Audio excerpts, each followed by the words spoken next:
मेरा नाम मैजिस्टर हान है। लॉ विद मैजिस्टर में खुश आमदीद।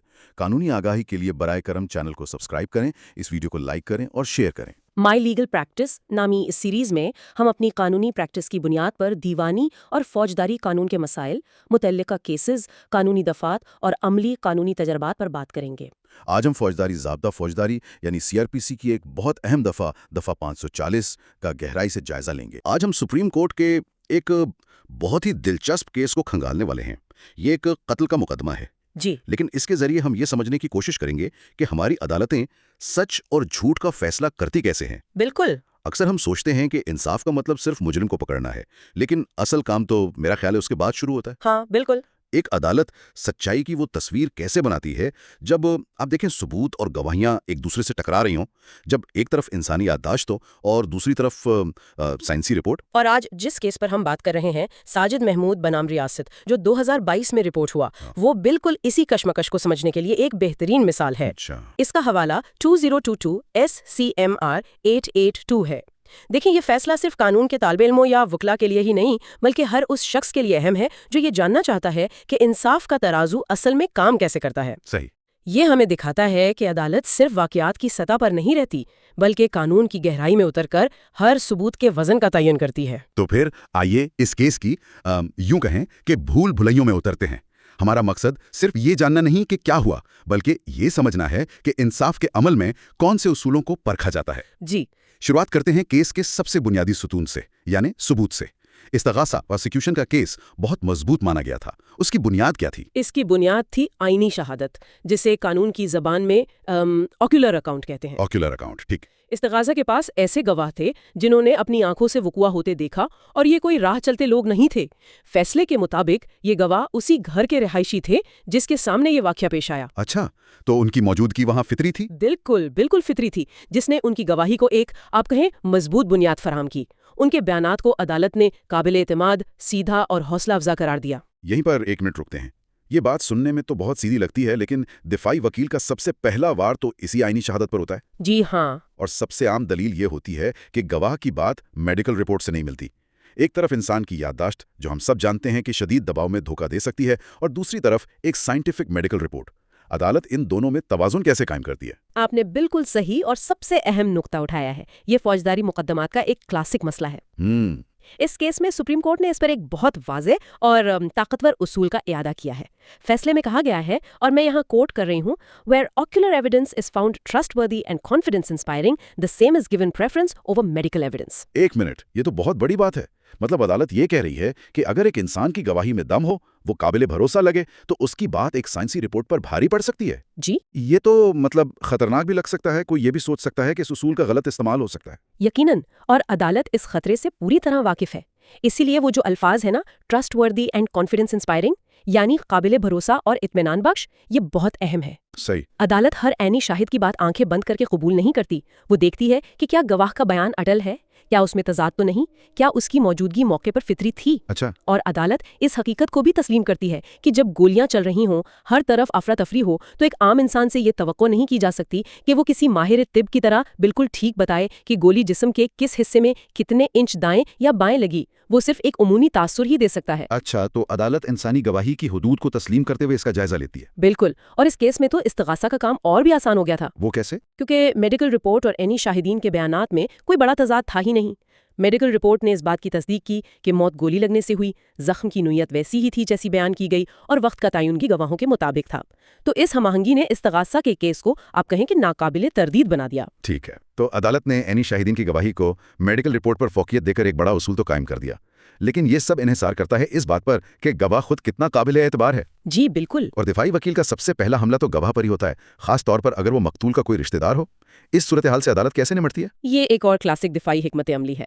दलील ये दी जाती है कि गवाह तो मकतूल का भाई या बाप है, तो वो दिलचस्पी रखने वाला यानी इंटरेस्टेड गवाह है, और दुश्मनी की वजह से मुलजिम को झूठा फंसा रहा है। यही होता है, इससे भी बदला लेने का सोच सकता है। अदालत उसको दूसरे जाविये से देखती है। अच्छा। अदालत कहती है कि रिश्तेदार तो वो लोग होते हैं जिन्हें सबसे ज्यादा दिलचस्पी इस बात में होती है कि असल मुजरिम को सजा मिले। ये सोचना गैर फितरी है कि कोई शख्स अपने भाई या बेटे के हकीकी कातिल को छोड़कर किसी बेगुनाह को फंसाने की कोशिश करेगा, जब तक कि रिकॉर्ड पर कोई बहुत पुरानी और शदीद दुश्मनी साबित न कर दी जाए। सही। और इस केस में ऐसी कोई दुश्मनी साबित नहीं हो सकी। یعنی گواہ کے کردار سے زیادہ اس کے بیان کے اندر کی سچائی اہم ہے۔ آپ نے بالکل درست خلاصہ کیا۔ فیصلے میں ایک بہت خوبصورت اور گہری بات کہی گئی ہے جو ہر وکیل اور جج کے لیے مشعل راہ ہے۔ It is not the person but the statement of that person which is to be seen and a جج۔ مطلب اہم یہ نہیں کہ گواہ کون ہے، اس کا تعلق کیا ہے، جی اہم یہ ہے کہ اس کا بیان کیا ہے، اس میں کتنی سچائی ہے اور وہ باقی شواہد سے کتنا میل کھاتا ہے۔ بالکل، عدالت شخص کو نہیں، اس کے بیان کو پرکھتی ہے۔ تو اگر اسی منطق کو آگے بڑھائیں تو کیا اس کا مطلب یہ ہے کہ ایک اکیلا لیکن انتہائی قابل اعتبار گواہ 10 ایسے گواہوں پر بھاری پڑ سکتا ہے جن کی کہانی میں تھوڑے بہت جھول ہوں؟ ہاں ہماری فلموں نے تو دماغ میں بٹھایا ہوا ہے کہ گواہوں کی لائن لگا دوں گا۔ آپ نے بالکل صحیح پکڑا۔ یہ فلمی تصور قانون کی حقیقت سے بہت مختلف ہے۔ عدالت کا اصول ہے، اور یہ بھی ایک کوٹ ہے، quality of evidence matters and not its quantity. اچھا، کوالٹی اوور کوانٹٹی۔ جی، یعنی شہادت کا معیار اہم ہے، تعداد نہیں۔ قانون میں گواہوں کو تولا جاتا ہے، گنا نہیں جاتا۔ اگر استغاثہ کے پاس صرف ایک عینی شاہد ہے لیکن اس کا بیان چٹان کی طرح مضبوط ہے تو وہ اکیلا ہی قتل کے مقدمے میں سزا دلوانے کے لیے کافی ہو سکتا ہے۔ یہاں تک تو بات سمجھ میں آتی ہے، لیکن اس کیس میں ایک بہت ہی تکنیکی اور پیچیدہ مسئلہ بھی اٹھایا گیا۔ جی، وہ بھی بہت دلچسپ ہے۔ یہ ایک ایسی چیز ہے جو کسی بھی کیس کو پٹری سے اتار سکتی ہے۔ وہ یہ کہ ایک گواہ کا نام FIR میں تو تھا، لیکن تفتیش کے دوران پولیس نے ضابطہ فوجداری یعنی CRPC کی دفعہ 161 کے تحت اس کا بیان ہی ریکارڈ نہیں کیا۔ اب سوال یہ تھا کہ کیا ایسا شخص عدالت میں گواہی دے سکتا ہے؟ یہ تو دفاع کے لیے ایک سنہری موقع لگتا ہے۔ یہ واقعی ایک بہترین قانونی نقطہ ہے اور سپریم کورٹ نے اس پر بہت تفصیل سے روشنی ڈالی ہے۔ اس کا مختصر جواب ہے جی ہاں، وہ گواہی دے سکتا ہے۔ واقعی؟ جی، عدالت کا موقف یہ ہے کہ کسی تفتیشی افسر کی غفلت یا آپ کہیں غلطی کی وجہ سے انصاف کا گلا نہیں گھونٹا جا سکتا۔ صحیح۔ اگر ایک شخص کے پاس کیس سے متعلق اہم معلومات ہیں تو صرف اس لیے اسے عدالت میں پیش ہونے سے نہیں روکا جا سکتا کہ پولیس نے اپنا کام ٹھیک سے نہیں کیا۔ لیکن کیا یہ ملزم کے ساتھ ناانصافی نہیں؟ اسے تو پتہ ہی نہیں تھا کہ یہ گواہ آ کر کیا کہنے والا ہے، اسے تیاری کا موقع ہی نہیں ملا۔ وہ جو شفاف ٹرائل کا اصول ہے وہ کہاں گیا؟ یہ ایک جائز خدشہ ہے، لیکن عدالت نے اس کا بھی حل بتایا ہے۔ عدالت نے ضابطۂ فوجداری کی 2 دفعات کا حوالہ دیا۔ پہلی ہے دفعہ 265F جو استغاثہ اور دفاع دونوں کو گواہ پیش کرنے کا اختیار دیتی ہے تاکہ سچ سامنے آ سکے۔ اچھا، اس میں کہیں نہیں لکھا کہ صرف وہی گواہ پیش ہو سکتے ہیں جن کے بیان 161 کے تحت ریکارڈ ہو چکے ہوں، لیکن اس سے بھی زیادہ اہم ہے دفعہ 540۔ دفعہ 540 یہ کیا ہے؟ دفعہ 540 کو آپ عدالت کا ٹرمپ کارڈ سمجھ لیں۔ اچھا، یہ وہ اختیار ہے جو عدالت کو اس وقت استعمال کرنا ہوتا ہے جب اسے لگے کہ سچائی تک پہنچنے کے لیے ایک اہم کڑی غائب ہے۔ اس کا پہلا حصہ عدالت کو ثوابدیدی اختیار دیتا ہے کہ وہ کسی کو بھی بطور گواہ بلا لے، لیکن اس کا دوسرا حصہ لازمی ہے۔ لازمی ہے؟ جی، لازمی۔ وہ کہتا ہے کہ اگر کسی گواہ کی شہادت کیس کے منصفانہ فیصلے کے لیے ضروری ہو تو عدالت اسے طلب کرنے کی پابند ہے۔ پابند ہے؟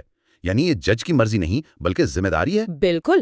اس دفعہ کا مقصد یہ یقینی بنانا ہے کہ کھیل کے اصولوں کی وجہ سے انصاف کا کھیل ہی خراب نہ ہو جائے۔ اگر ایک اہم گواہ پولیس کی غلطی کی وجہ سے سائٹ پر بیٹھا ہے تو عدالت اسے میدان میں بلا سکتی ہے۔ اس کا مقصد نہ استغاثہ کی مدد کرنا ہے نہ ملزم کی، بلکہ معاشرے کے وسیع تر مفاد میں انصاف کرنا ہے۔ ٹھیک ہے۔ ہاں، عدالت اس بات کا خیال ضرور رکھتی ہے کہ ملزم کو اس گواہ سے جرح کرنے کا پورا موقع ملے تاکہ اس کے دفاع پر کوئی منفی اثر نہ پڑے۔ یہ سب جاننے کے بعد اب کیس کے آخری اور سب سے حساس حصے کی طرف آتے ہیں، سزا۔ اس کیس میں جرم تو ثابت ہو گیا، ملزم کی سزا کو برقرار بھی رکھا گیا، لیکن سزائے موت کو عمر قید میں تبدیل کر دیا گیا۔ یہ وہ موڑ ہے جو اکثر عام لوگوں کو الجھا دیتا ہے۔ ہاں، یہ بہت اہم سوال ہے۔ اگر یہ ثابت ہو گیا کہ قتل اسی نے کیا ہے تو پھر سزائے موت کیوں نہیں؟ یہاں پر قانون کا ایک اور گہرا اصول سامنے آتا ہے جسے میٹیگیٹنگ فیکٹرز یعنی سزا میں نرمی کی وجوہات کہا جاتا ہے۔ Mitigating factors? اچھا۔ عدالت کا کام صرف یہ فیصلہ کرنا نہیں ہے کہ جرم ہوا ہے یا نہیں، بلکہ یہ بھی دیکھنا ہے کہ اس جرم کے حالات کیا تھے۔ ہر قتل ایک جیسا نہیں ہوتا۔ تو اس کیس میں وہ کیا عوامل تھے جنہوں نے عدالت کو نرمی پر مجبور کیا؟ عدالت نے 5 بڑی وجوہات کی نشاندہی کی۔ پہلی، قتل کا مقصد یعنی موٹو، وہ واضح طور پر ثابت نہیں ہو سکا تھا۔ ہمیں یہ تو پتا تھا کہ قتل ہوا، لیکن یہ کیوں ہوا اس کی ٹھوس وجہ سامنے نہیں آئی۔ ایک منٹ، یہ نقطہ اہم ہے۔ اگر یہ ثابت ہو گیا کہ قتل اسی نے کیا ہے تو مقصد ثابت نہ ہونے سے سزا پر اتنا فرق کیوں پڑتا ہے؟ کیا اس سے جرم کی سنگینی کم ہو جاتی ہے؟ بہت اچھا سوال ہے۔ مقصد ثابت نہ ہونا جرم کو ختم نہیں کرتا، لیکن یہ سزا کی نوعیت پر اثر انداز ہو سکتا ہے۔ کیسے؟